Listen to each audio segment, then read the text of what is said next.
Le journal Kodi Sibi. Mesdames et messieurs, bonjour. Nous parlerons du lancement du projet Fondap foncier dans la région de Sikasso, financé à hauteur de 123 785 000 francs CFA. Le dit projet qui dure 20 mois concerne 4 communes de la région. Les acteurs ont pour objectif l'accès à un foncier plus apaisé, inclusif, au service de la paix et de l'équité genre. Nous irons au musée national avec cette exposition intitulée Âge d'or du Mali, qui fait allusion au Mali du XIVe siècle sous le règne de l'empereur Kankou Moussa. Une occasion pour le ministre en charge de la culture de dire merci aux personnalités culturelles qui ont eu à parrainer les mois de l'année de la culture. L'actualité sportive, c'est la CAN Maroc 2025. Les matchs coupérés commencent ce samedi à la faveur des huitièmes de finale. Le premier oppose deux aigles, les nôtres et ceux de Carthage de la Tunisie. Vous aurez tous les détails dans le journal de la CAN. Voilà pour le sommaire. Bienvenue dans ce journal. En troisième région, plus de 123 785 000 francs CFA. C'est l'enveloppe qui servira à la mise en œuvre des activités du projet Fondaf ou foncier, dialogue et autonomisation des femmes. Il a été lancé mardi et va durer 20 mois au profit de 4 communes de la région de Sikasso. Les acteurs ambitionnent de faciliter l'accès à un foncier plus apaisé et inclusif au service de la paix et de l'équité genre. Sur place, le reportage de Yourubala Diabaté.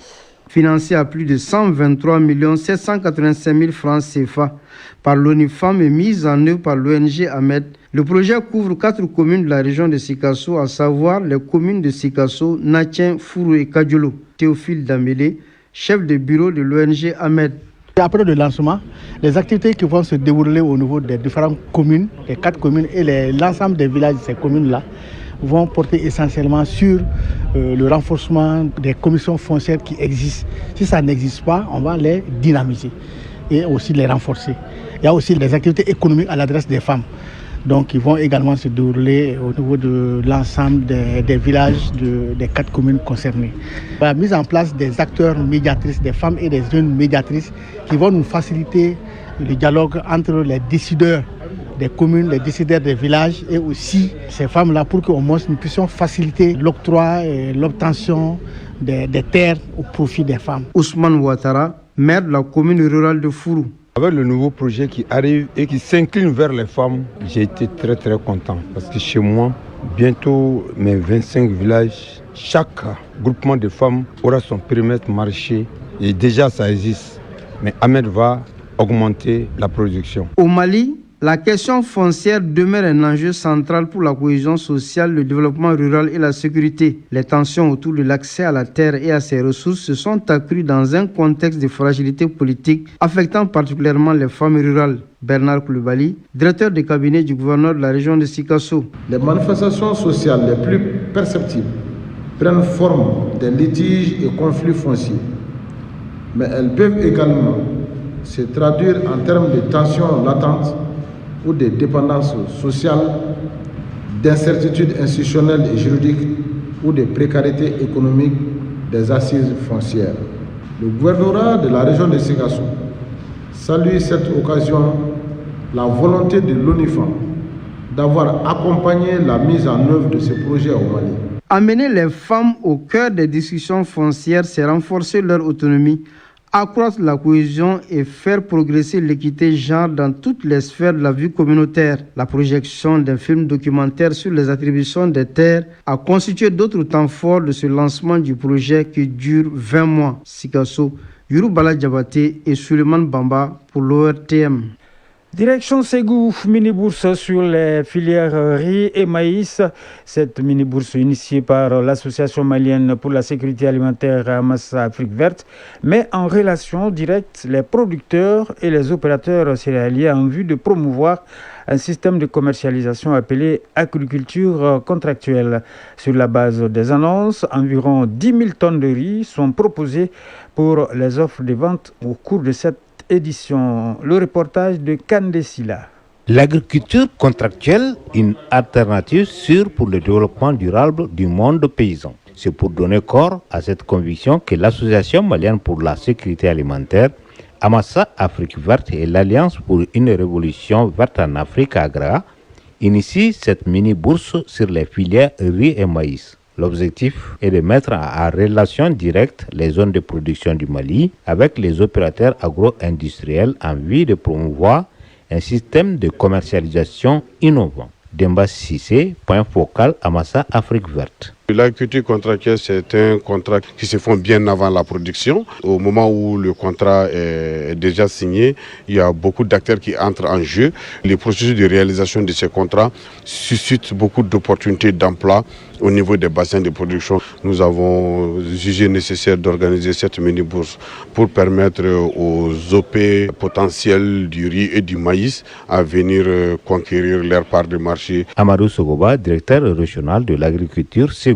Nous sommes dans une région de production par excellence vraiment du riz, avec la présence de deux offices, l'office du Niger et l'office riz. Aussi, nous avons des bassins de production du maïs. C'est vraiment pertinent d'organiser une mise en place vraiment d'un cadre de concertation dans ce sens. Sur la base des chiffres fournis, les offres de vente du riz présentées sont estimées à plus de 10 000 tonnes et le maïs à près de 1 500 tonnes. Daouda Diarra, préfet de Ségou. Cet événement revêt une importance particulière car il constitue un cadre privilégié de rencontres, d'échanges et de négociations entre les différents acteurs de nos chaînes de valeur agricoles.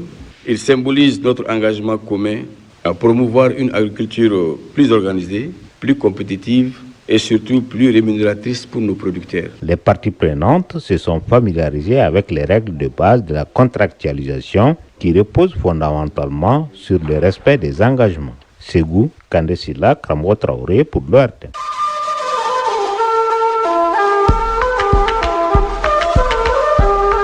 AES, actualité.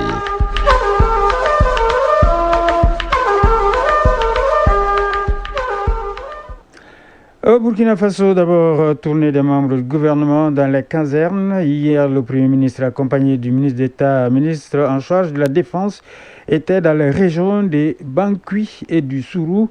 Les autorités sont allées féliciter les forces de défense et de sécurité pour les bons résultats engrangés et les rassurer de leur soutien dans l'accomplissement de leur mission. Le point de cette tournée avec Sidibé Nienouri. À la troupe de détachement militaire dédiée dans le Sourou, rassemblée pour l'occasion, le Premier ministre Rimtalba Jean-Emmanuel Ouedraogo a d'abord transmis un message de gratitude au nom du président du Faso, le capitaine Ibrahim Traoré, du gouvernement et de l'ensemble du peuple burkinabé. Grâce à votre esprit de sacrifice, l'honneur et la fierté du peuple burkinabé ont été rétablis ici à Di et dans la vallée du Sourou. L'opération Tourbillon Vert 2 a permis de vaincre l'ennemi à Di. Aujourd'hui, cette victoire se consolide jour après jour grâce à chacun de vous. Je vais vous dire que vous êtes des dignes fils du Burkina Faso parce que vous avez rétabli l'honneur et la fierté du peuple burkinabé ici à Di. Dans cette localité, un millier d'hommes et de femmes sont mobilisés pour la sécurisation et la pacification de cette zone stratégique à fort potentiel agricole, pastoral et halieutique. À Didego, au 5e régiment d'infanterie commando, face aux forces combattantes engagées dans la sécurisation de la région de Bankui, le Premier ministre et sa délégation ont salué les efforts extraordinaires consentis dans un esprit de sacrifice. Le peuple burkinabé vous a confié une mission et le peuple burkinabé est fier de constater que vous êtes à la hauteur de la mission. Le mérite vous revient individuellement et collectivement. Force de défense, force de sécurité intérieure, volontaires pour la défense de la patrie. C'est ce message de gratitude et de reconnaissance dont je suis porteur au nom du camarade président du Faso, le capitaine Ibrahim Traoré. Sachez que c'est l'expression de l'ensemble du Burkina Faso. Le chef du gouvernement et sa délégation se sont rendus ensuite à l'hôpital militaire de Dédougou pour exprimer le soutien, la compassion et le réconfort aux blessés en opération. Cette visite du Premier ministre réaffirme l'engagement indéfectible du gouvernement à accompagner les forces engagées sur le terrain, à consolider les acquis sécuritaires et à soutenir les communautés dans le processus de stabilisation durable des zones reconquises. Au Niger, à présent, la 3e session du comité de pilotage du projet 2 du programme de renforcement de la résilience à l'insécurité alimentaire et nutritionnelle au Sahel s'est ouverte à Niamey. La rencontre a réuni les principaux acteurs du secteur agropastoral autour de l'examen du bilan des activités menées en 2025. Les participants ont également procédé à la validation du programme de travail et du budget annuel 2026 du projet.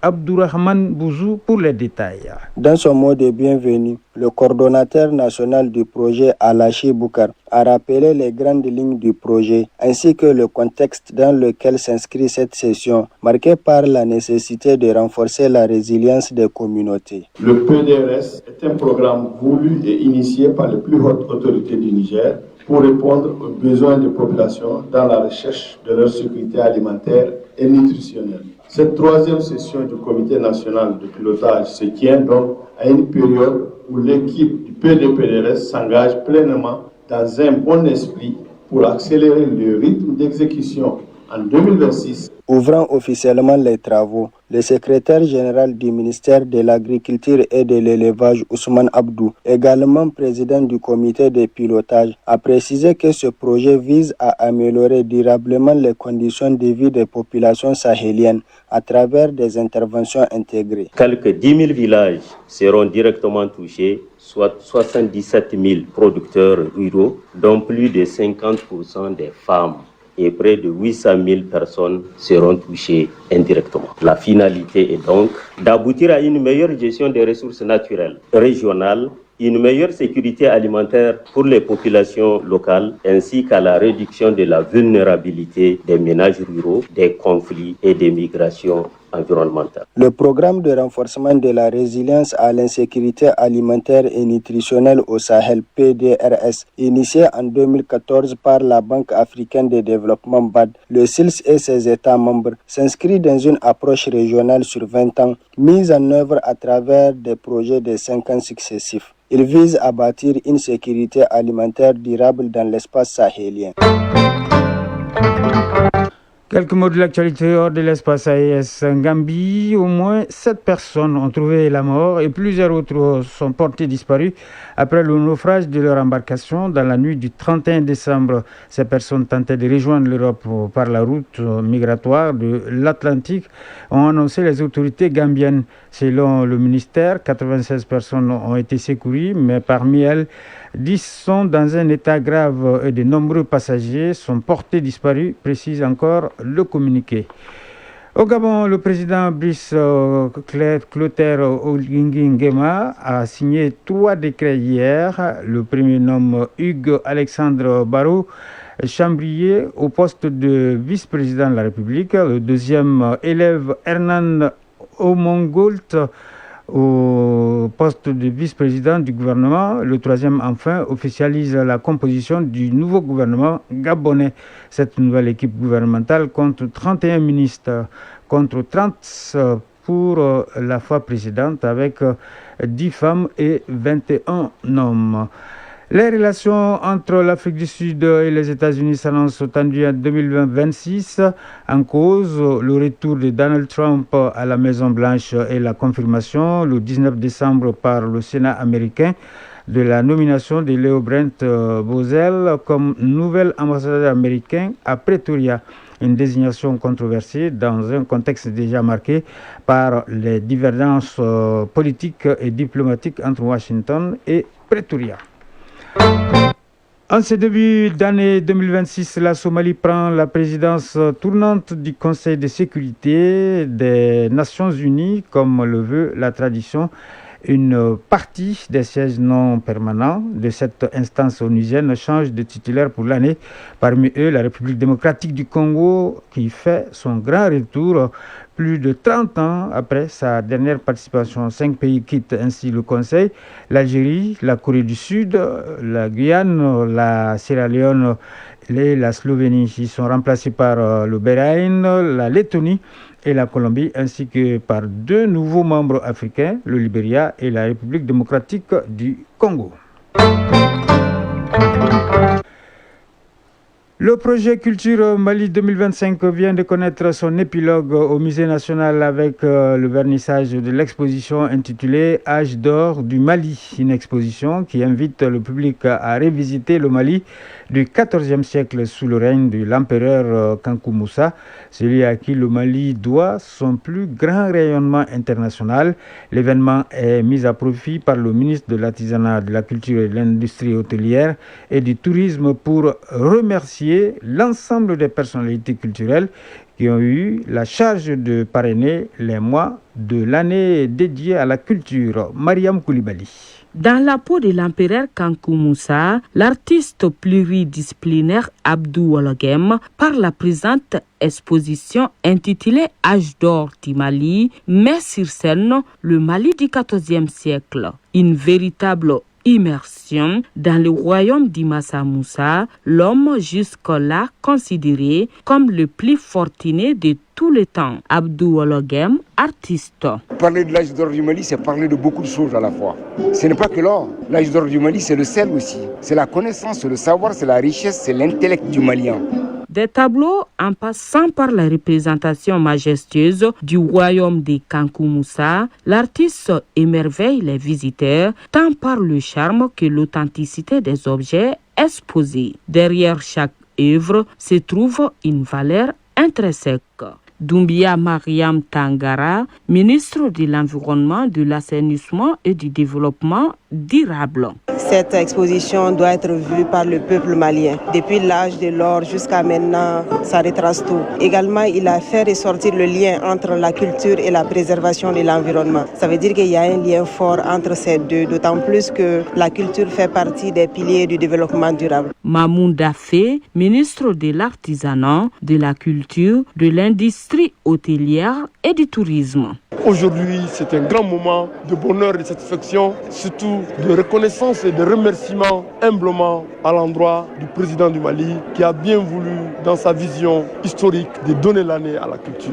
L'année a été bien vécue et cette histoire, ce voyage avec Kankou Moussa nous rappelle l'âge d'or du Mali, nous rappelle la grandeur du Mali, nous rappelle que la bravoure et la force vitale est dans l'ADN du Mali. La rencontre qui démarre la toute dernière activité de l'année dédiée à la culture est marquée par une remise d'attestation de reconnaissance aux personnalités qui ont eu à parrainer les différents mois de l'année. Docteur Aminata Draman Traoré, marraine du mois de mai. Nous sommes honorés et fiers d'avoir pris part à une belle initiative qui se termine par cette exposition. Tout ce qui a été semé doit être cultivé, entretenu à partir de maintenant. Cheikh Tidiane Seck, parrain du mois de juin. Je pense que le défi a été tenu et je ne peux dire que merci à tous les acteurs du département, du ministère et des instances, des autorités qui ont permis à ce qu'on mette l'accent sur la culture en général. Ainsi se referme le projet Culture Mali 2025. Cependant, quant aux actions, elles se prolongeront pour la culture malienne, pour ses acteurs et pour la mémoire vivante d'un pays qui se raconte et se construit par ses arts. Voilà, c'est ce qui met fin à ce journal. Présentation Kodji Sibi, mise en onde Bintou Traoré, mise en ligne Mohamed Koulibaly. Merci au rédacteur en chef Bourama Traoré qui m'a aidé à le préparer. Nous vous souhaitons de passer une excellente journée de vendredi en compagnie de nos programmes.